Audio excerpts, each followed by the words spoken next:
بسم اللہ الرحمن الرحیم۔ السلام علیکم دوستو۔ حکیم عبدالرؤف داناپوری اپنی کتاب اصح السیر میں صفحہ 106 پر ہجرت مدینہ کے سلسلے میں رقم تراز ہیں۔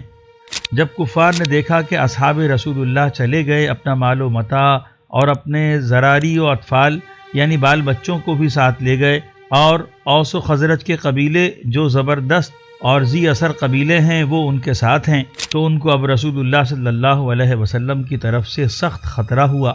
سب کے سب دارالندوہ میں جمع ہوئے، اور یہ ان کا ایسا زبردست اجتماع تھا کہ کوئی اہل الرائے ایسا نہ تھا جو اس مشورے میں شریک نہ ہوا ہو۔ ان کا اصلی سردار ابلیس ایک شیخ کبیر کی شکل میں موجود تھا۔ نبی صلی اللہ علیہ وسلم کو قتل کرنے کی مختلف تدبیریں کی گئیں، سب کو اس شیخ کبیر نے ناپسند کیا۔ آخر ابو جہل نے یہ تدبیر پیش کی کہ تمام قبائل سے ایک ایک جوان لیا جائے اور ان سب کو تلوار دی جائے، یہ سب مل کر بیک ضرب رسول اللہ صلی اللہ علیہ وسلم کا خاتمہ کرتے ہیں۔ اس طرح ان کا دم بہت سے قبائل میں تقسیم ہو جائے گا، اور تمام قبائل کا بنی عبد مناف مقابلہ نہیں کر سکتے۔ بالفرض اگر انہوں نے دیت چاہی تو ہم سب مل کر دیت ادا کر دیں گے۔ بڈھے شیخ نے اس رائے کو پسند کیا اور یہی رائے طے پائی۔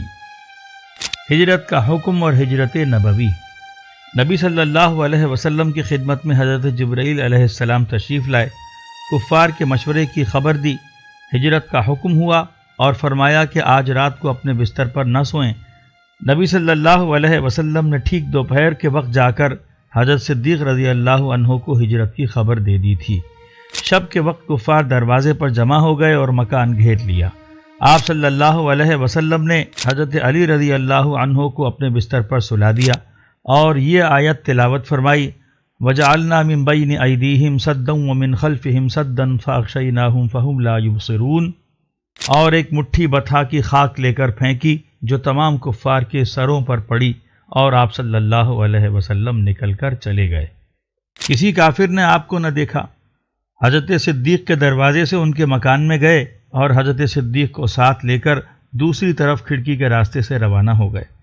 کفار نبی صلی اللہ علیہ وسلم کے دروازے پر جمع تھے۔ ایک شخص نے آ کر کہا کہ اب کیا کر رہے ہو؟ وہ تو تمہارے سروں پر خاک ڈال کر چلے بھی گئے۔ کفار نے دیکھا تو سب کے سروں پر خاک تھی، وہ صاف کرنے لگے۔ نبی صلی اللہ علیہ وسلم روانہ ہو کر غار ثور پر پہنچے اور 3 دن تک اس میں رہے۔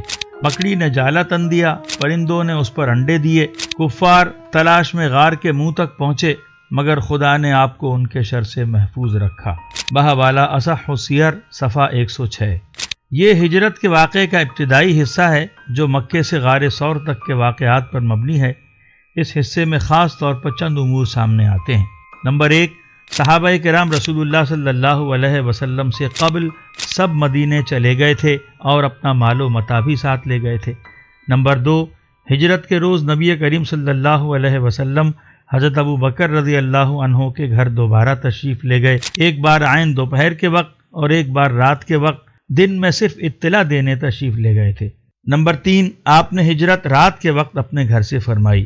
نمبر 4، اپنے بستر پر حضرت علی رضی اللہ عنہ کو سلایا۔ نمبر 5، کفار نے آپ کے خلاف قتل کا منصوبہ تیار کیا جس میں بنو عبد مناف کے علاوہ تمام قریش کے بااثر اشخاص شامل تھے۔ نمبر 6، سب نے آپ کے مکان کو گھیر لیا لیکن آپ ان کے سروں پر مٹی ڈال کر چلے آئے۔ نمبر 7، غار کے منہ پر مکڑی نے جالا تنا اور پرندوں نے انڈے دیے۔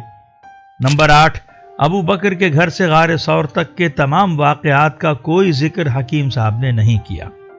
یہ تمام واقعات طبری اور ابن سعد میں واقعی اور ابن ہشام میں محمد ابن اسحاق سے مروی ہیں، جن کا تفصیلی حلیہ ہم پہلے بیان کر چکے ہیں، لیکن عقلی طور پر بھی یہاں چند اعتراضات وارد ہوتے ہیں۔ نمبر 1، ان تمام واقعات کا مشاہدہ کرنے والا کون تھا؟ ابن اسحاق اور واقدی اس کا کوئی ذکر نہیں کرتے۔ نمبر 2، ابو بکر کے گھر سے لے کر غار ثور تک کے تمام واقعات جن کا تعلق حضرت ابو بکر رضی اللہ عنہ اور ان کے گھرانے سے ہے، انہیں حکیم صاحب نے کیا اس لیے نظر انداز کیا ہے کہ سبائی حضرت ابو بکر اور ان کے خاندان کی حیثیت کو ختم کرنے کے در پہ ہیں، اس کی تکمیل کی جا سکے۔ نمبر 3، نبی صلی اللہ علیہ وسلم کے گھر میں اس وقت حضرت فاطمہ، حضرت ام کلثوم، آپ کی دائی ام ایمن، آپ کی زوجہ محترمہ حضرت سعودہ رضی اللہ عنہا اور آپ کے متبنہ حضرت زید بن حارثہ موجود تھے۔ گھر میں تنہا حضرت علی رضی اللہ عنہ نہ تھے، اور اہل عرب زنانہ مکان میں داخل نہ ہوتے تھے، ورنہ گھر گھیرنے اور پوری رات باہر کھڑے رہنے کی کوئی ضرورت نہ تھی۔ پھر حضرت علی رضی اللہ عنہ کو بستر پر لٹانے سے بجز افسانہ تراشی کے اور کیا مقصد ہو سکتا ہے؟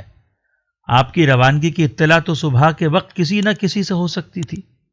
نمبر 4، اس کہانی سے یہ ظاہر ہوتا ہے کہ ہجرت رات کے وقت ہوئی، حالانکہ اہل مکہ ہمیشہ رات ہی میں سفر کرتے اور رات ہی میں ان کا کاروبار ہوتا، جیسا کہ آج تک مکہ معظمہ، مدینہ منورہ اور جدہ میں نظر آتا ہے کہ اہل عرب زیادہ تر رات جاگ کر گزارتے اور دن میں سوتے ہیں۔ اس لحاظ سے رات کا وقت آمد و رفت کا وقت تھا اور ہجرت کے لیے انتہائی خطرناک وقت۔ مناسب تو یہ تھا کہ ہجرت دوپہر کے وقت کی جاتی، جب گرمی کی شدت کے باعث لوگ گھروں میں بند ہوتے، اور واقعہ بھی ایسا ہی پیش آیا ہے جیسا کہ صحیح بخاری میں آ رہا ہے۔ لیکن اگر ایسا نہ کیا جاتا تو سبائی داستانیں کیسے تیار ہوتی؟ نمبر 5، اگر مٹی ڈالنے سے مقصود یہ تھا کہ وہ دیکھ نہ سکیں تو پھر تو مٹی آنکھوں میں ڈالنی چاہیے تھی۔ سروں پر مٹی ڈالنے سے اس کے علاوہ اور کیا فائدہ ہو سکتا ہے کہ دشمن ہوشیار ہو جائے اور چاروں طرف آنکھیں پھاڑ کر دیکھنے لگے۔ نمبر 6، حکیم دانا پوری صاحب نے یہ دعویٰ بھی کیا ہے کہ نبی صلی اللہ علیہ وسلم سے قبل تمام صحابہ اپنا مال و متاع لے کر ہجرت کر گئے تھے، تو ان کی خدمت میں پہلی عرض تو یہ ہے کہ سب ہی نے ہجرت نہ کی تھی، اور متعدد افراد اور عورتیں کفار کے گھروں میں محصور تھیں۔ جہاں تک اس بات کا تعلق ہے کہ صحابہ اپنا مال و متاع لے کر چلے گئے تھے، تو کاش حکیم صاحب قرآن ہی کھول کر دیکھ لیتے۔ وہ مہاجرین کا ذکر ان الفاظ میں کرتا ہے، الذین اخرجوا من دیارہم و اموالہم، وہ لوگ جو اپنے گھروں اور اپنے مالوں سے نکال دیے گئے۔ اور تاریخ کے ناطے اس پر غور کر لیتے کہ پھر انصار سے ان کے بھائی چارے کی کیا ضرورت تھی، اور انصار نے جو اپنے کھجور کے درخت انہیں پیش کیے، اس کی کیا ضرورت واقع ہوئی تھی، اور ان تمام واقعات کی تفصیل خود حکیم صاحب نے بیان کی ہے۔ یہ تمام امور اس کی تردید کے لیے کافی ہیں۔ تاریخ کا ہرگز مقصود یہ نہیں ہوتا کہ آگے پیچھے سے آنکھیں بند کر لی جائیں اور عقل کو بالائے طاق رکھ دیا جائے۔ یہ کام تو وہی شخص کر سکتا ہے جس کے پیش نظر کوئی خاص مخفی منصوبہ ہو۔ اس سے قبل کہ ہم اس واقعے کی حقیقت پیش کریں، بہتر یہ معلوم ہوتا ہے کہ پاک و ہند کے سب سے بڑے مؤرخ علامہ شبلی مرحوم کا نقطۂ نگاہ بھی پیش کر دیا جائے۔ علامہ شبلی لکھتے ہیں، نبوت کا 13واں سال شروع ہوا اور اکثر صحابہ مدینے پہنچ چکے، تو وحی الہی کے مطابق نبی صلی اللہ علیہ وسلم نے بھی مدینے کا عزم فرمایا۔ یہ داستان نہایت پر اثر ہے، اور اسی وجہ سے امام بخاری نے باوجود اختصار پسندی کے اس کو خوب پھیلا کر لکھا ہے، اور حضرت عائشہ رضی اللہ عنہا کی زبانی لکھا ہے۔ حضرت عائشہ رضی اللہ عنہا گو اس وقت 8 برس کی تھیں، لیکن ان کا بیان در حقیقت خود رسول اللہ صلی اللہ علیہ وسلم اور حضرت ابو بکر کا بیان ہے کہ انہی سے سن کر کہا ہوگا، اور ابتدائے واقعہ میں وہ خود بھی موجود تھیں۔ قریش نے دیکھا کہ اب مسلمان المدینہ جا کر طاقت پکڑتے جا رہے ہیں، وہاں اسلام پھیلتا جاتا ہے، اس بنا پر انہوں نے دارالندوہ میں جو دارالشورا تھا اجلاس عام کیا۔ ہر قبیلے کے رؤسا یعنی عتبہ، ابو سفیان، جبیر بن مطعم، نضر بن حارث بن کلدہ، ابو البختری ابن ہشام، زمعہ ابن اسود ابن مطلب، حکیم ابن حزام، ابو جہل، نبیہ، منبہ اور امیہ بن خلف وغیرہ سب شریک تھے۔ لوگوں نے مختلف رائیں پیش کیں۔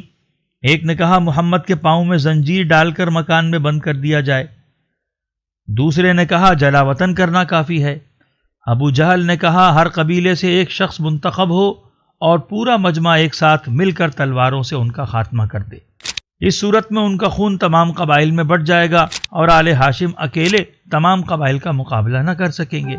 اس اخیر رائے پر اتفاق ہو گیا۔ اہل عرب زنانہ مکان کے اندر گھسنا معیوب سمجھتے تھے، اس لیے باہر ٹھہرے رہے کہ نبی صلی اللہ علیہ وسلم نکلیں تو یہ فرض ادا کیا جائے۔ رسول اللہ صلی اللہ علیہ وسلم سے قریش کو اس درجہ عداوت تھی، تاہم آپ کی دیانت پر یہ اعتماد تھا کہ جس شخص کو کچھ مال و اسباب امانت رکھنا ہوتا تھا آپ کے پاس لا کر رکھتا تھا۔ اس وقت بھی آپ کے پاس بہت سی امانتیں جمع تھیں۔ آپ کو قریش کے ارادے کی پہلے سے خبر ہو چکی تھی، اس بنا پر حضرت علی رضی اللہ عنہ کو فرمایا کہ مجھے ہجرت کا حکم ہو چکا ہے، میں آج مدینہ روانہ ہو جاؤں گا، تم میرے پلنگ پر میری چادر اوڑھ کر سو رہو، صبح کو سب کی امانتیں جا کر واپس دے آنا۔ یہ سخت خطرے کا موقع تھا۔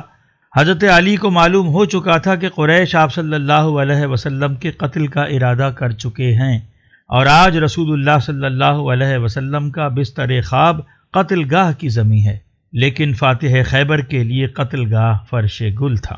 قارئین، شبلی مرحوم نے اوپر یہ دعویٰ کیا تھا کہ چونکہ ہجرت کا واقعہ صحیح بخاری میں بالتفصیل موجود ہے، اس واقعے کو ہم بخاری سے نقل کرتے ہیں، تو ہم اللہ کو حاضر ناظر مان کر اور اس کی قسم کھا کر کہتے ہیں کہ اب تک جو کچھ بیان کیا گیا ہے اس میں سے ایک لفظ بھی صحیح بخاری میں موجود نہیں۔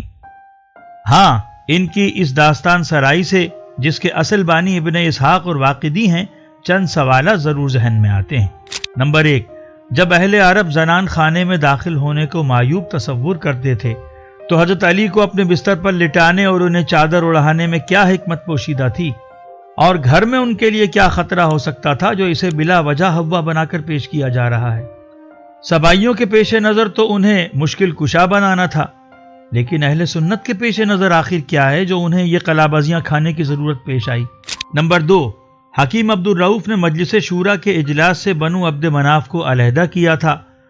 آپ نے یعنی شبلی نے بنو ہاشم کو۔ ان دونوں جملوں سے بہت بڑا فرق واقع ہوتا ہے۔ حکیم عبد الرؤف کے بقول اس اجلاس میں عتبہ، ابو سفیان اور زمع ابن الاسود ابن المطلب شریک ہی نہ تھے، کیونکہ ان تینوں کا تعلق بنو عبد مناف سے تھا، اور علامہ شبلی نے ان تینوں کا نام فہرست میں شامل کیا ہے، اور اتفاق سے دونوں حضرات نے اس فہرست کے لیے کوئی حوالہ پیش نہیں کیا، گویا یہ فہرست تو خود ساختہ ہے۔ اس دور کے جتنے افراد کے نام ذہن میں آتے گئے لکھتے گئے، اور اس کا سب سے اہم ثبوت یہ ہے کہ اس فہرست میں حکیم ابن حزام کا نام بھی موجود ہے، حالانکہ شبلی نے خود مختلف مقامات پر لکھا ہے کہ یہ زید ابن عمرو ابن نفیل سے متاثر تھے، اسی لیے بت پرستی سے نفرت کرتے تھے۔ نبی صلی اللہ علیہ وسلم کے بچپن کے دوست تھے، جنگ بدر انہوں نے رکوانے کی کوشش کی تھی، اور جب نبی صلی اللہ علیہ وسلم شیب بنی ہاشم میں محصور تھے تو یہ چھپ کر غلہ بھیجا کرتے تھے۔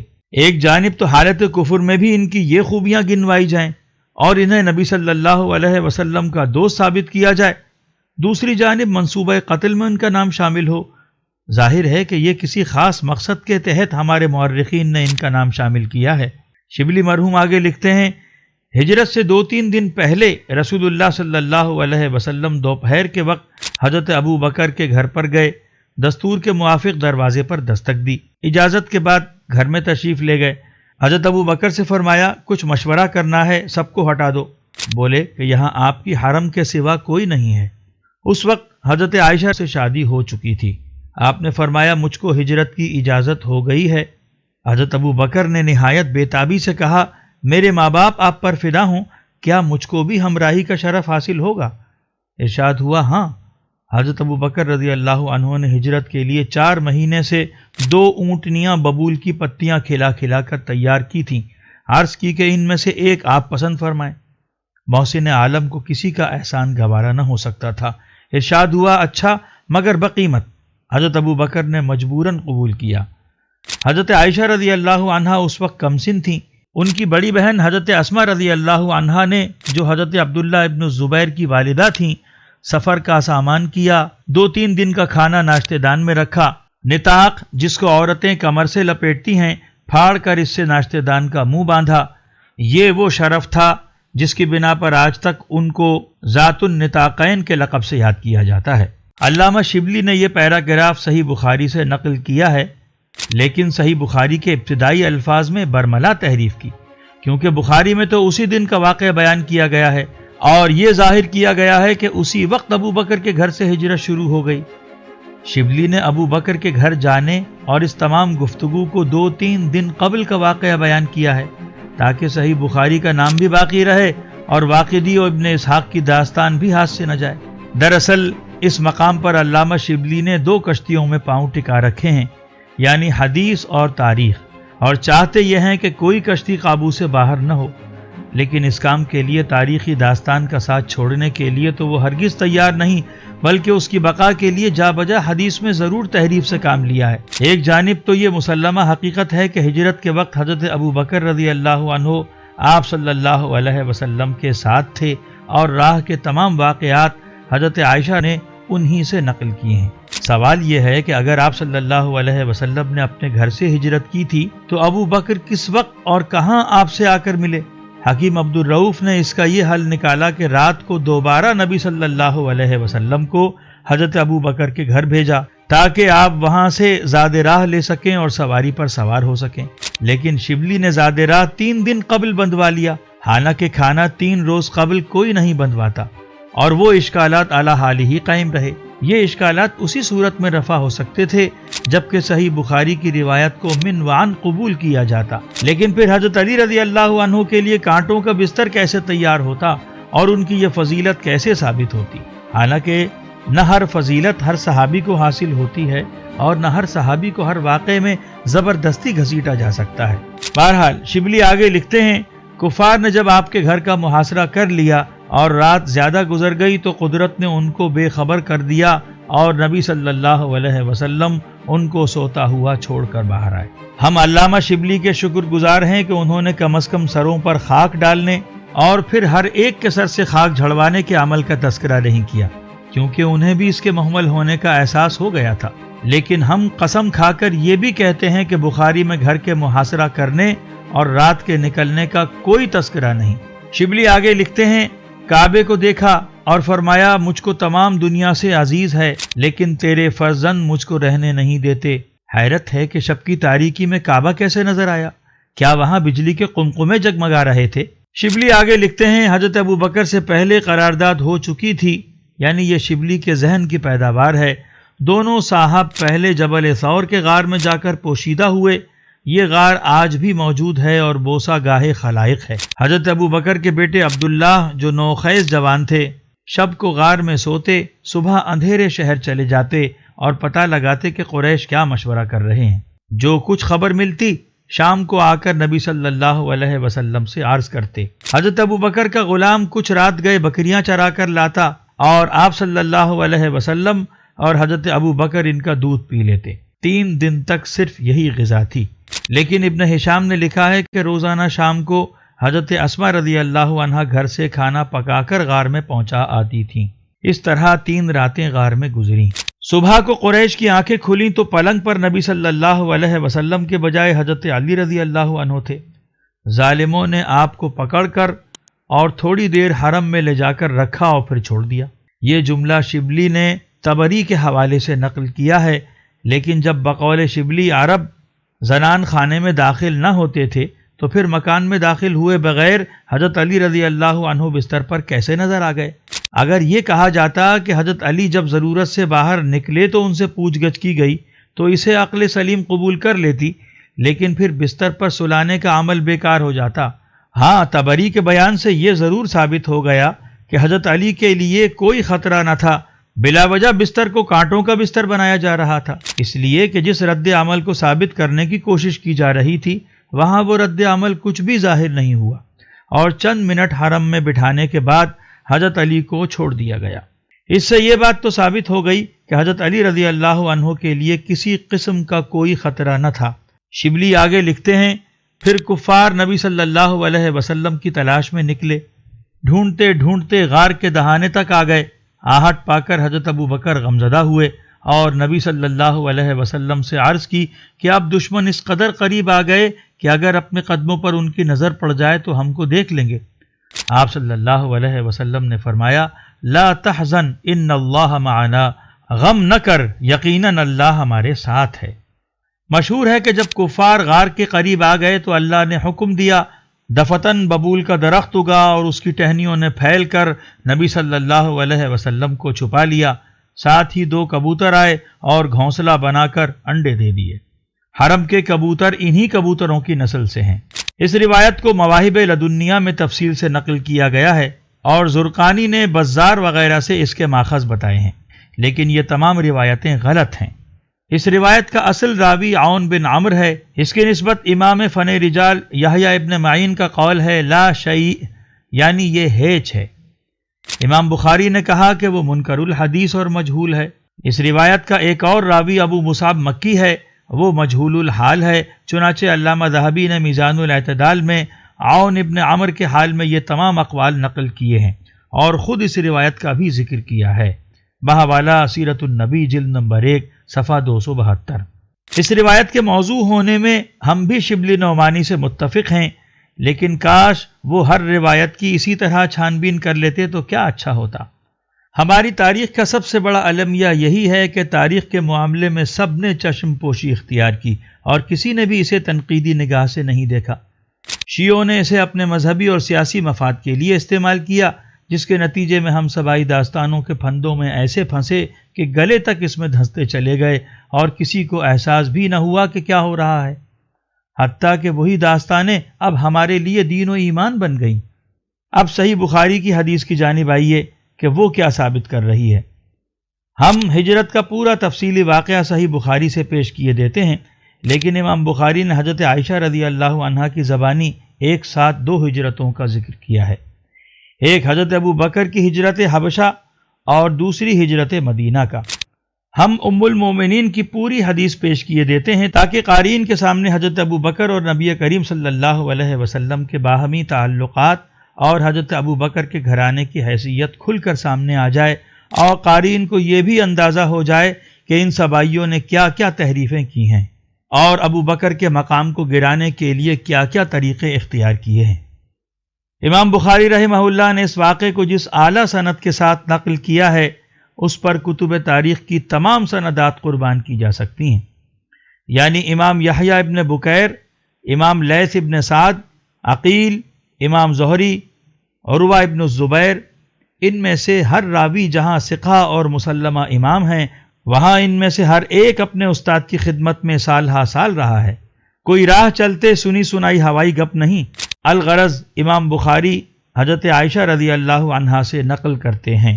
ام المؤمنین فرماتی ہیں مجھے جب عقل آئی تو میں نے یہی دیکھا کہ میرے ماں باپ دین اسلام پر عامل تھے، اور یہ بھی دیکھا کہ کوئی دن ایسا نہ گزرتا تھا کہ نبی کریم صلی اللہ علیہ وسلم ہمارے یہاں صبح و شام تشریف نہ لاتے۔ جب مسلمان ایذا میں مبتلا کیے گئے تو حضرت ابو بکر نے بھی ہجرت کا ارادہ کیا۔ حضرت ابو بکر مکے سے نکل کر حبشہ کی طرف روانہ ہو گئے۔ جب وہ برق غماد میں پہنچے تو ان کو ابن دغینہ ملا جو قبیلہ قارہ کا سردار تھا۔ کہنے لگا کہ اے ابو بکر کہاں کا ارادہ ہے؟ حضرت ابو بکر نے فرمایا مجھے میری قوم نے نکال دیا ہے، تو میں نے ارادہ کیا ہے کہ زمین میں سفر کروں اور اپنے رب کی عبادت کروں۔ ابن دغینہ نے کہا کہ اے ابو بکر تم جیسا آدمی نہ نکل سکتا ہے نہ نکالا جا سکتا ہے۔ تم ناداروں کے لیے کماتے ہو، صلہ رحمی کرتے ہو، جو لوگ معاشرے پر بار ہیں ان کا بوجھ اٹھاتے ہو، مہمان کی خاطر تواضع کرتے ہو، حق کے کاموں میں مدد کرتے ہو، لہٰذا میں تم کو پناہ دیتا ہوں، واپس چلو اور اپنے شہر میں اپنے رب کی عبادت کرو۔ حضرت ابو بکر واپس آ گئے، ابن دغینہ بھی ان کے ساتھ ہی آ گیا۔ شام کو ابن دغینہ اشراف قریش کے پاس گیا اور ان سے کہا کہ ابو بکر جیسا آدمی نہ نکل سکتا ہے نہ نکالا جا سکتا ہے۔ کیا تم لوگ ایسے آدمی کو نکالتے ہو جو ناداروں کے لیے کماتا ہے، صلہ رحمی کرتا ہے، جو لوگ معاشرے پر بار ہیں ان کا بوجھ اٹھاتا ہے، مہمان کی خاطر تواضع کرتا ہے اور حق کے کاموں میں مدد کرتا ہے؟ قریش نے ابن دغینہ کی امان کو مسترد نہیں کیا۔ انہوں نے ابن دغینہ سے کہا کہ ابو بکر سے کہو کہ وہ اپنے رب کی عبادت اپنے گھر کے اندر کریں، اسی میں نماز پڑھیں اور جو چاہیں پڑھیں، لیکن ہمیں اپنی قراءت سے تکلیف نہ دیں، بلند آواز سے قراءت نہ کریں، کیونکہ ہمیں ڈر ہے کہ کہیں ہماری عورتیں اور ہماری اولاد فتنے میں مبتلا نہ ہو جائے، یعنی مسلمان نہ ہو جائے۔ ابن دغینہ نے یہ باتیں حضرت ابو بکر سے کہہ دیں۔ حضرت ابو بکر کچھ عرصے تک ان شرائط پر قائم رہے، اپنے گھر ہی میں عبادت کرتے، اپنی نماز میں بلند آواز سے قراءت نہ کرتے اور نہ اپنے گھر کے علاوہ کسی اور مقام پر قرآن مجید کی تلاوت کرتے۔ پھر ایک دن ان کو یہ سوجھی کہ اپنے گھر کے باہر میدان میں مسجد بنا لی، اس میں نماز پڑھنے لگے اور قرآن مجید کی تلاوت شروع کر دی۔ مشرکین کی عورتوں اور بچوں کا ان کے پاس ہجوم ہو جاتا تھا، وہ ان کی قراءت کو پسند کرتے اور ان کی طرف دیکھتے رہتے تھے۔ حضرت ابو بکر بہت رونے والے آدمی تھے، جب قرآن مجید کی تلاوت کرتے تو انہیں اپنی آنکھوں پر قابو نہ رہتا۔ مشرکین میں سے اشراف قریش اس بات سے خوف زدہ ہوئے، انہوں نے ابن دغینہ کو بلوایا۔ ابن دغینہ ان کے پاس گیا۔ اشراف قریش نے اس سے کہا کہ ہم نے تمہاری امان پر ابو بکر کو پناہ دی تھی، اس شرط پر کہ وہ اپنے گھر میں اپنے رب کی عبادت کریں، لیکن انہوں نے اس شرط کی خلاف ورزی کی۔ باہر میدان میں انہوں نے مسجد بنا لی اور علل اعلان نماز اور قرآن پڑھتے ہیں۔ ہمیں ڈر ہے کہ کہیں ہماری عورتیں اور بچے فتنے میں مبتلا نہ ہو جائیں، لہٰذا تم انہیں منع کرو۔ اگر وہ صرف اپنے گھر کے اندر رہ کر اپنے رب کی عبادت کر سکتے ہیں تو کریں، اور اگر وہ نہ کریں اور علل اعلان نماز اور قرآن پڑھنے پر اصرار کریں تو ان سے کہو کہ تمہارا ذمہ تمہیں واپس کر دیں، کیونکہ ہمیں یہ بات پسند نہیں کہ تمہاری امان کی توہین کریں۔ ہم فیصلہ کر چکے ہیں کہ ابو بکر کے اس اعلان کو برقرار نہ رہنے دیں گے۔ ابن دغینہ حضرت ابو بکر کے پاس آیا اور کہا تمہیں معلوم ہے کہ میں نے کس شرط پر تم سے معاہدہ کیا تھا، بس اگر تم اس پر قائم رہو تو ٹھیک ہے، ورنہ میرا ذمہ واپس کر دو، کیونکہ میں نہیں چاہتا عرب یہ سنیں کہ میں نے ایک شخص کو امان دی تھی لیکن میری امان ضائع کر دی گئی۔ حضرت ابو بکر نے کہا کہ میں تمہاری امان واپس کرتا ہوں اور اللہ عز و جل کی امان سے راضی ہوں۔ بحوالہ صحیح بخاری جلد نمبر 1 صفحہ 552 اور تاریخ الاسلام والمسلمین صفحہ 130۔ اس سے قبل کہ ہم اس حدیث کا بقیہ حصہ قارئین کے سامنے پیش کریں، اس حصے سے جو امور ثابت ہو رہے ہیں وہ قارئین کے سامنے ترتیب وار پیش کرنا چاہتے ہیں۔ نمبر 1، اس میں حضرت ابو بکر رضی اللہ عنہ کی ایک کافر ابن دغینہ کے ذریعے جو صفات سامنے آتی ہیں ان کا خاکہ کچھ اس طرح ہے: جو لوگ معاشرے پر بار ہیں ان کا بار برداشت کرنا، صلہ رحمی کرنا، ناداروں کے لیے کمانا نہ صرف اپنی ذات کے لیے، مہمانوں کی خاطر تواضع کرنا اور حق کے کاموں میں مدد کرنا۔ حضرت ابو بکر رضی اللہ عنہ کی یہ وہ صفات ہیں جن کا دشمن اقرار کر رہے ہیں۔ ایسی صورت میں دنیاوی لحاظ سے ان کا کوئی دشمن نہیں ہو سکتا تھا، بلکہ ہر فرد بشر ان کا زیر بار احسان ہوا۔ یہ وہ صفات اور خوبیاں ہیں جو کسی دوسرے انسان میں قطعاً نہ پائی جاتی تھی۔ نمبر 2، اہل مکہ کو ابو بکر سے اصل تکلیف یہ تھی کہ وہ عبادت گھر سے باہر کرتے اور بلند آواز سے قرآن پڑھتے تھے، جس کے باعث مشرکین کی عورتیں اور بچے قرآن سننے کے لیے جمع ہو جاتے اور قرآن سے متاثر ہوتے۔ یہی تمام ایذا رسانی کا سبب تھا، اور امان کے وقت انہوں نے یہی شرط لگائی تھی کہ ابو بکر گھر میں نماز پڑھیں اور بلند آواز سے قرأت نہ کریں۔ نمبر 3، وقتی طور پر ابو بکر رضی اللہ عنہ نے اس شرط کو قبول کیا، لیکن زیادہ دن تک دل سے اسے تسلیم نہ کر سکے، اور پھر ابو بکر نے اپنے گھر کے باہر میدان میں مسجد بنا لی اور بلند آواز سے قرأت شروع کر دی، اور پھر اسی طرح عورتوں اور بچوں کا مجمع جمع ہونے لگا۔ نتیجتاً ابو بکر رضی اللہ عنہ نے اس امان کو ختم کیا اور اللہ کے بھروسے پر اس تبلیغ کو جاری رکھا۔ یہ وہ امور ہیں کہ جن میں مکی زندگی میں کوئی ابو بکر رضی اللہ عنہ کا ثانی نظر نہیں آتا۔ نمبر 4، ابن دغینہ جس کا نام حارث ابن مالک تھا اور قبیلہ قارہ کا سردار تھا، اس کا تعلق قبیلہ قریش سے نہ تھا، بلکہ یہ قبیلہ خزیمہ ابن مدرکہ ابن الیاس ابن مضر کی اولاد میں سے تھا اور مکے کے قرب و جوار میں آباد تھا، جس سے یہ بات ثابت ہوتی ہے کہ حضرت ابو بکر رضی اللہ عنہ کے احسانات صرف قبیلہ قریش تک محدود نہ تھے، بلکہ اس کے اثرات مکے سے باہر بھی پھیلے ہوئے تھے۔ نمبر 5، ابو بکر رضی اللہ عنہ نے مجبور ہو کر حبشہ کی جانب ہجرت کی تھی، جو ابن دغینہ نے ختم کرائی۔ تمام مورخین اور تمام اہل سیر اور محدثین اس پر متفق ہیں کہ یہ ہجرت نبوت کے 5ویں سال ہوئی، اور ام المؤمنین عائشہ رضی اللہ عنہا یہ تمام واقعہ آنکھوں دیکھا بیان کر رہی ہیں، اور یہ بھی ظاہر کر رہی ہیں کہ میں اس وقت صاحب عقل تھی۔ اگر یہ تسلیم کر لیا جائے کہ ام المؤمنین کی عمر رخصتی کے وقت 9 سال تھی، تو اس لحاظ سے تو یہ واقعہ ان کی پیدائش سے قبل کا ہونا چاہیے، حالانکہ ام المؤمنین اپنا مشاہدہ بیان کر رہی ہیں اور یہ بھی بیان کر رہی ہیں کہ میں اس وقت صاحب عقل تھی۔ لازماً یہ تسلیم کرنا ہوگا کہ ہجرت حبشہ کے وقت ان کی عمر 10-12 سال کی ضرور تھی، وہ کم سن بچی نہ تھیں۔ اس لیے ہم یہ ماننے پر مجبور ہیں کہ رخصتی کے وقت ام المؤمنین کی عمر 9 سال نہیں بلکہ 19 سال تھی۔ نمبر 6، ام المؤمنین کا بیان ہے کہ جب سے میں نے ہوش سنبھالا تھا، میں نے اپنے والدین کو دین اسلام پر پایا تھا۔ نمبر 7، نبی صلی اللہ علیہ وسلم کا ہجرت حبشہ سے قبل ہی سے یہ معمول تھا کہ آپ صلی اللہ علیہ وسلم روزانہ صبح و شام ابو بکر کے گھر تشریف لے جاتے۔ یہ آمد و رفت اس لیے نہیں تھی کہ ام المومنین سے آپ کا ازدواجی رشتہ تھا، بلکہ یہ آمد و رفت حضرت ابو بکر کی دوستی اور ان کی اسلام کی قربانی کے باعث تھی۔ نبی صلی اللہ علیہ وسلم کا صبح و شام ابو بکر کے گھر جانا ایک ایسا معمول تھا جس کے خلاف کبھی نہ ہوا تھا۔ نمبر 8، اسلام میں سب سے اول مسجد کی بنیاد حضرت ابو بکر صدیق رضی اللہ عنہ نے رکھی۔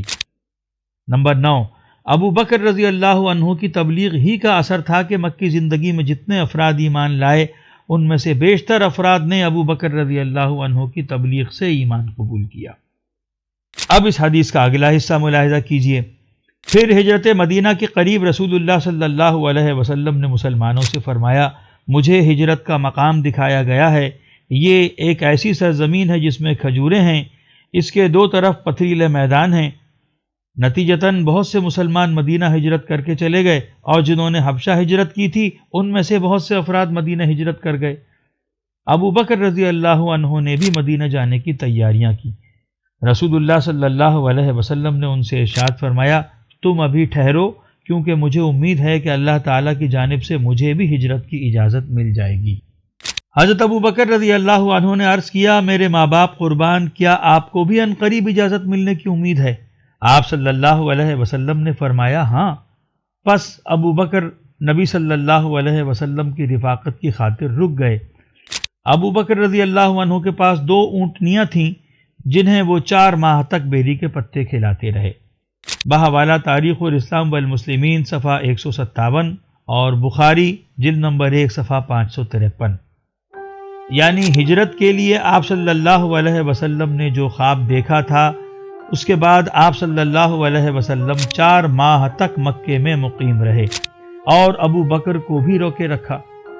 ابو بکر رضی اللہ عنہ نے اس کام کے لیے اونٹنیوں کو خوب کھلانا شروع کر دیا۔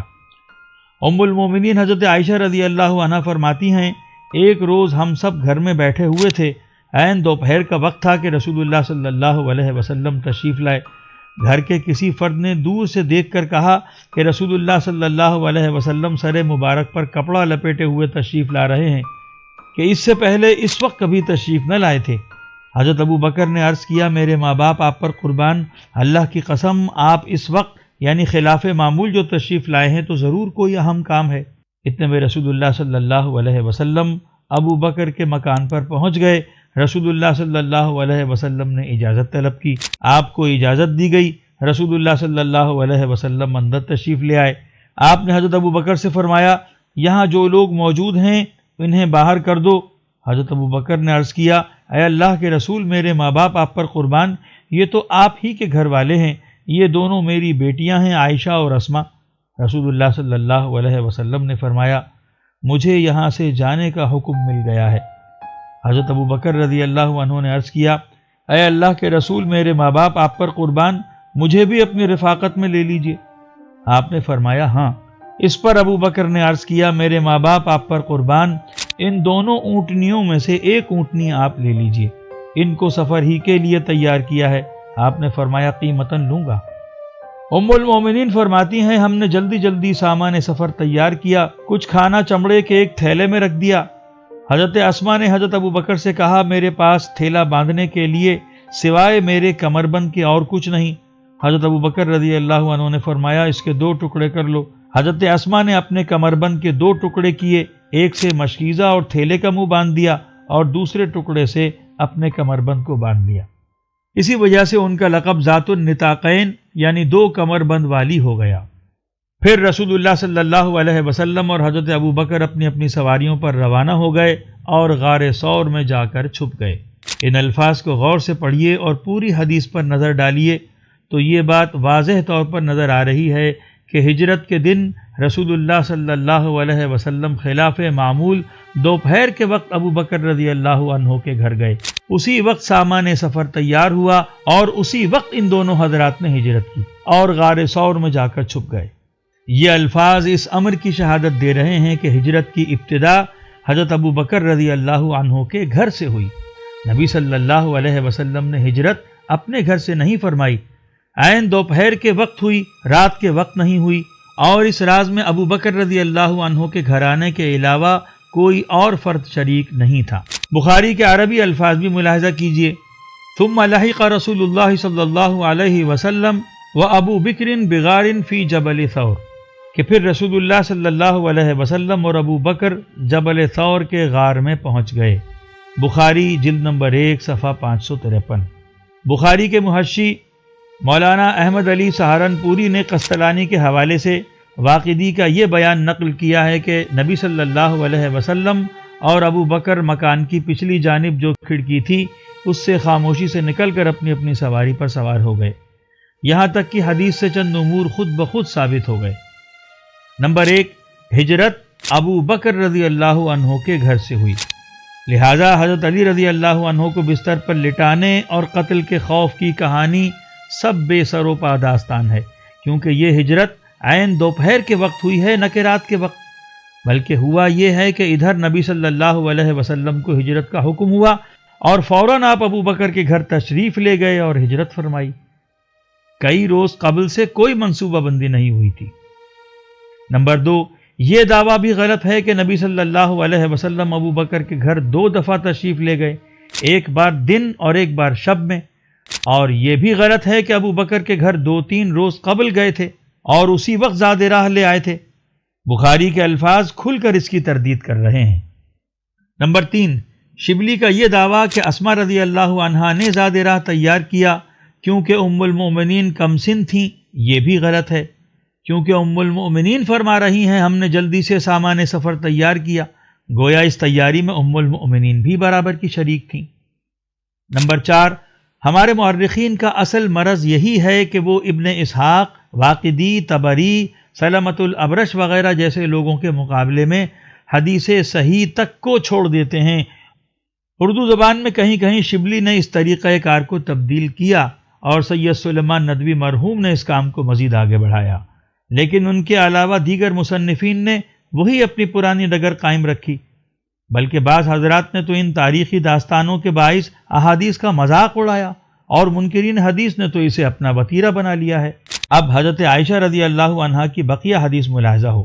رسول اللہ صلی اللہ علیہ وسلم اور حضرت ابو بکر 3 رات اسی غار میں رہے۔ عبداللہ ابن ابی بکر بھی رات غار ہی میں گزارتے تھے اور وہ اس زمانے میں ایک سمجھدار اور ذہین نوجوان تھے۔ صبح کے وقت وہاں سے چلے جاتے تھے اور مکے میں قریش کے ساتھ اس طرح صبح کرتے تھے گویا رات کو بھی وہیں رہے ہوں۔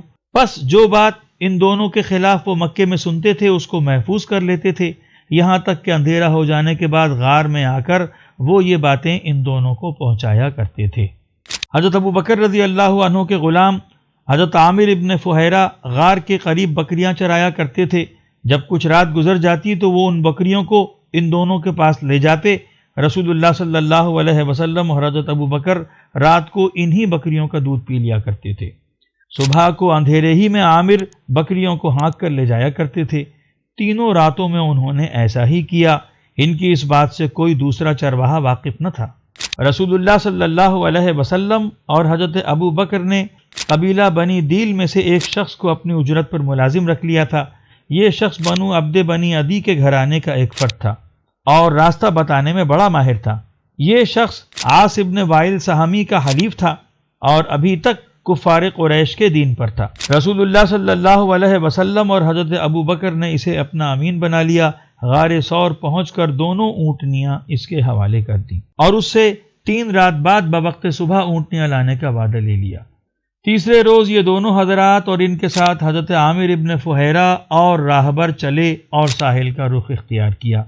یہاں درمیان میں امام زہری مکے کے حالات نقل کرتے ہیں، کیونکہ یہ حالات انہوں نے عروہ سے نہیں سنے تھے اور نہ ان حالات کے حضرت عائشہ رضی اللہ عنہا کی حدیث میں ذکر تھا، اس لیے ان واقعات کو امام زہری دوسرے حضرات سے نقل کرتے ہوئے فرماتے ہیں، مجھے عبد الرحمن ابن مالک ابن المدلجی نے جو سراقہ ابن مالک کے بھتیجے تھے بتایا ہے کہ انہوں نے اپنے والد سے سنا اور انہوں نے اپنے بھائی سراقہ سے۔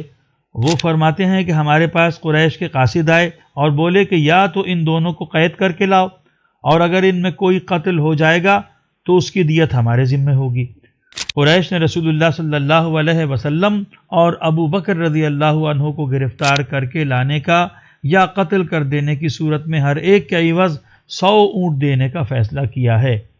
سراقہ اس وقت اپنی قوم بنو مدلج کی ایک مجلس میں بیٹھے ہوئے تھے کہ اتنے میں ان قاصدوں میں سے ایک شخص آیا اور اس مجلس کے پاس آ کر کھڑا ہو گیا۔ اس نے کہا، اے سراقہ، بے شک میں نے ابھی چند لوگوں کو ساحل پر دیکھا ہے، میں سمجھتا ہوں کہ وہ محمد اور ان کے ساتھی ہیں۔ سراقہ کہتے ہیں کہ میں سمجھ تو گیا کہ یہ وہی ہیں، لیکن میں نے اس سے کہہ دیا کہ یہ وہ نہیں ہیں، بلکہ تم نے فلاں فلاں شخص کو دیکھا ہوگا، وہ ابھی ہماری آنکھوں کے سامنے سے گزر رہے ہیں۔ پھر سراقہ کچھ دیر اپنی مجلس میں بیٹھے رہے، پھر وہاں سے اٹھ کر اپنے مکان میں داخل ہوئے، اپنی لونڈی کو حکم دیا کہ گھوڑا لے کر باہر جائے اور ٹیلے کے پیچھے اسے لے کر کھڑی ہو جائے۔ پھر سراقہ نے اپنا نیزہ لیا اور گھر کی چھت پر چڑھے، نیزے کی نوک زمین پر ٹکائی اور اس کا اوپر کا حصہ جھکایا اور نیچے اتر گئے۔ پھر وہ اپنے گھوڑے کے پاس پہنچے، اس پر سوار ہو کر اسے خوب تیز دوڑایا تاکہ وہ جلدی سے رسول اللہ صلی اللہ علیہ وسلم کے پاس پہنچ جائیں۔ تھوڑی دیر میں وہ رسول اللہ صلی اللہ علیہ وسلم اور آپ کے ساتھیوں کے پاس پہنچ گئے۔ قریب پہنچے ہی تھے کہ ان کے گھوڑے نے ٹھوکر کھائی اور وہ اس پر سے گر پڑے۔ پھر اٹھے اور اپنا ہاتھ ترکش کی طرف بڑھایا، اس میں سے تیر نکالے اور ان سے فال نکالی۔ وہ یہ معلوم کرنا چاہتے تھے کہ وہ رسول اللہ صلی اللہ علیہ وسلم اور ان کے ساتھیوں کو نقصان پہنچائیں یا نہیں۔ فال میں وہ بات نکلی جس کو انہوں نے پسند نہیں کیا۔ وہ پھر گھوڑے پر سوار ہو گئے اور فال کی پرواہ نہ کی۔ اب ان کا گھوڑا ان کو لے کر رسول اللہ صلی اللہ علیہ وسلم کے اتنا قریب پہنچ گیا کہ ان کو رسول اللہ صلی اللہ علیہ وسلم کی قراءت سنائی دینے لگی۔ رسول اللہ صلی اللہ علیہ وسلم ادھر ادھر نہیں دیکھتے تھے۔ حضرت ابو بکر رضی اللہ عنہ کثرت سے ادھر ادھر دیکھتے جا رہے تھے۔ اتنے میں ان کو سراقہ نظر آئے۔ انہوں نے رسول اللہ صلی اللہ علیہ وسلم سے عرض کیا کہ اے اللہ کے رسول، یہ سوار ہمارے قریب آ گیا ہے۔ رسول اللہ صلی اللہ علیہ وسلم نے فرمایا، ڈرو نہیں، اللہ ہمارے ساتھ ہے۔ یہ کہہ کر رسول اللہ صلی اللہ علیہ وسلم نے مڑ کر دیکھا اور دعا کی کہ اے اللہ اسے گرا دے۔ فوراً سراقہ کے گھوڑے کے اگلے پاؤں گھٹنوں تک زمین میں دھنس گئے اور سراقہ اس پر سے پھر گر پڑے۔ سراقہ نے رسول اللہ صلی اللہ علیہ وسلم سے عرض کیا، آپ میرے لیے دعا فرمائیں، میں آپ کو نقصان نہیں پہنچاؤں گا۔ رسول اللہ صلی اللہ علیہ وسلم نے دعا کی، آپ کی دعا کی برکت سے انہیں نجات ملی۔ اس کے بعد انہوں نے اپنے گھوڑے کو ڈانٹا تو بڑی مشکل سے اس کے پاؤں باہر نکلے۔ جب گھوڑا سیدھا کھڑا ہوا تو اس کی وجہ سے بہت سا غبار دھوئیں کے مثل آسمان تک بلند ہوا۔ گھوڑا ہنہنانے لگا۔ سراقہ نے پھر تیروں سے فال نکالی، پھر وہی چیز نکلی جس کو وہ پسند نہیں کرتے تھے، لہذا انہوں نے رسول اللہ صلی اللہ علیہ وسلم اور آپ کے ساتھیوں کو امان کے ساتھ پکارا۔ رسول اللہ صلی اللہ علیہ وسلم اور آپ کے ساتھی ٹھہر گئے۔ سراقہ اپنے گھوڑے پر سوار ہو کر آپ کے پاس پہنچ گئے۔ وہ کہتے ہیں کہ مجھے آپ تک پہنچنے میں جو دقت پیش آئی تو میں سمجھ گیا کہ رسول اللہ صلی اللہ علیہ وسلم کا کام یعنی دین غالب ہو کر رہے گا۔ سراقہ نے عرض کیا کہ آپ کی قوم نے آپ کے لیے انعام مقرر کیا ہے اور وہ آپ کے ساتھ ایسا ایسا کرنا چاہتے ہیں۔ پھر سراقہ نے رسول اللہ صلی اللہ علیہ وسلم کو زابرہ اور کچھ سامان پیش کیا، لیکن رسول اللہ صلی اللہ علیہ وسلم نے اسے قبول نہیں فرمایا اور نہ خود کچھ طلب ہی کیا۔ سراقہ نے عرض کیا کہ آپ جو پسند کریں مجھے حکم دیں، میں تعمیل کروں گا۔ رسول اللہ صلی اللہ علیہ وسلم نے فرمایا، تم ابھی یہیں ٹھہرو اور کسی کو ہم تک نہ آنے دو، ہمارے حال کو کسی پر ظاہر نہ کرو۔ سراقہ نے عرض کیا، میرے لیے ایک پروانہ امن لکھ دیا جائے۔ رسول اللہ صلی اللہ علیہ وسلم نے حضرت عامر ابن فہیرہ کو حکم دیا، انہوں نے چمڑے کے ایک ٹکڑے پر تحریر امن لکھ دی۔ غرض یہ کہ سراقہ جو دن کے اول حصے میں دشمن تھے آخر حصے میں دوست بن گئے۔ جو شخص بھی انہیں ملتا اس سے کہتے کہ میں تمہارے لیے کافی ہوں، رسول اللہ صلی اللہ علیہ وسلم ادھر نہیں ہیں۔ اس طرح وہ تمام تلاش کرنے والوں کو واپس کرتے رہے۔ قارئین، یہاں تک کہ واقعات سے جو امور ثابت ہوتے ہیں وہ حسب ذیل ہیں۔ نمبر 1، نبی صلی اللہ علیہ وسلم کو قتل کے منصوبے کا علم سراقہ کی زبانی ہوا، جو اس بات کا ثبوت ہے کہ پہلے سے قتل کا کوئی منصوبہ نہ تھا، بلکہ جب آپ صلی اللہ علیہ وسلم نے مکہ چھوڑ دیا تو اب آپ کے بارے میں 2 فیصلے کیے گئے، قتل یا گرفتاری۔ نمبر 2، یہ فیصلے صرف نبی صلی اللہ علیہ وسلم کی ذات کے لیے نہ تھے، بلکہ نبی صلی اللہ علیہ وسلم اور حضرت ابو بکر دونوں کے لیے تھے۔ گویا یہ دونوں حضرات لازم و ملزوم تھے۔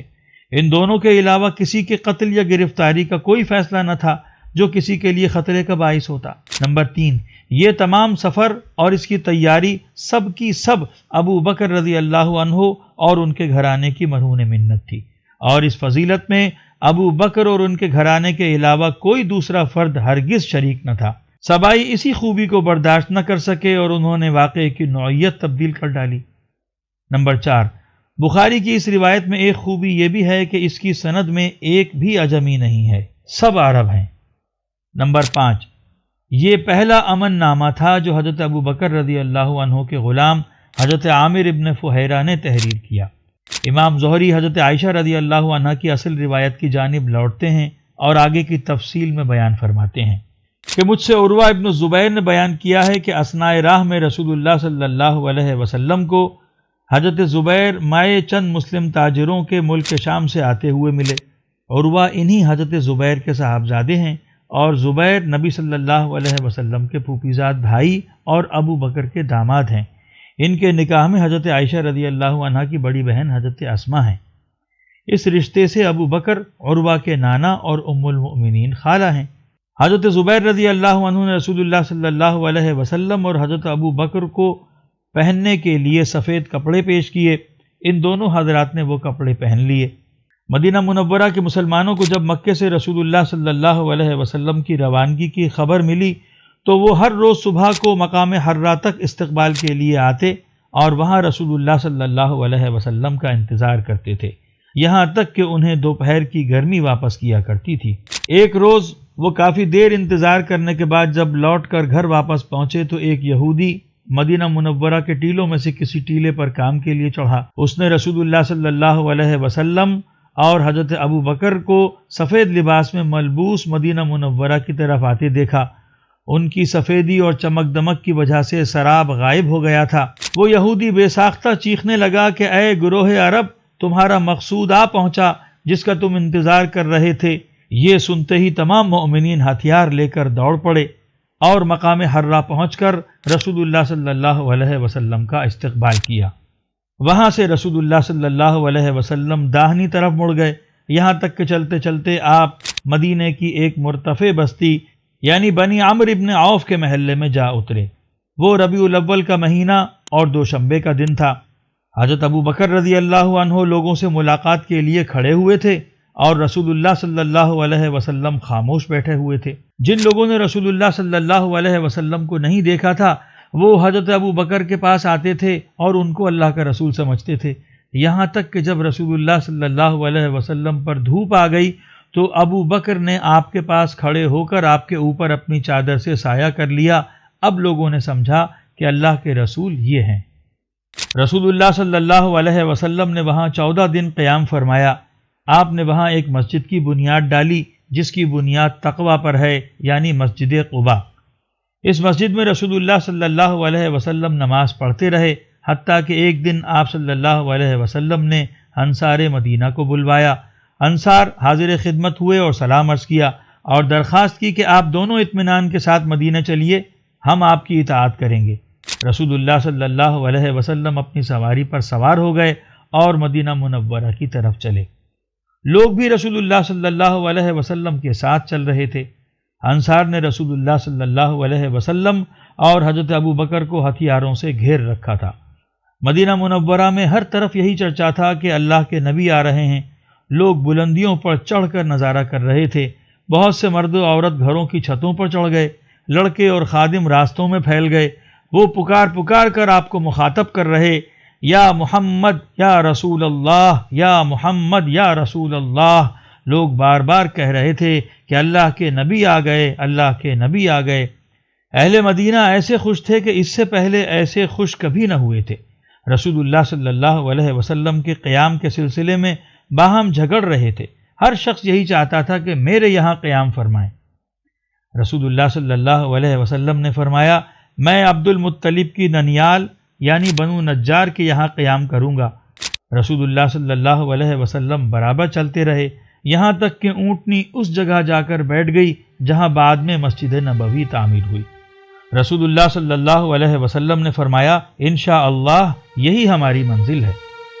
الغرض آپ اپنی ننیال میں حضرت ابو ایوب کے ایک مکان کی جانب اتر گئے اور ان کے گھر والوں سے باتیں کرتے رہے۔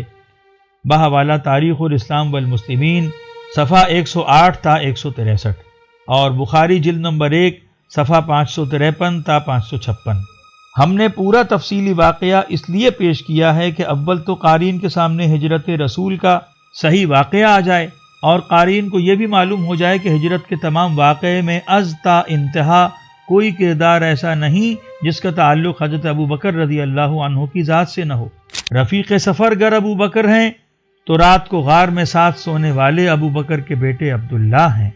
بکریوں کا دودھ پلانے والے راہ کے ہم سفر اور پہلا پروانہ امن لکھنے والے عامر بن فہیرہ ہیں جو ابو بکر کے غلام ہیں۔ سامان و زاد راہ تیار کرنے والیاں ابو بکر کی بیٹیاں عائشہ اور اسما ہیں۔ راہ میں کپڑے پیش کرنے والے زبیر ہیں جو ابو بکر کے داماد ہیں۔ مشورے ہوتے ہیں تو ابو بکر سے، ہجرت فرماتے ہیں تو ابو بکر کے گھر سے، اور سواری استعمال کرتے ہیں تو ابو بکر کی۔ گویا رسول اللہ صلی اللہ علیہ وسلم کو اگر اس دنیا میں کسی پر کلی اعتماد تھا تو وہ صرف ابو بکر رضی اللہ عنہ کی ذات تھی یا ان کے گھر کے افراد تھے۔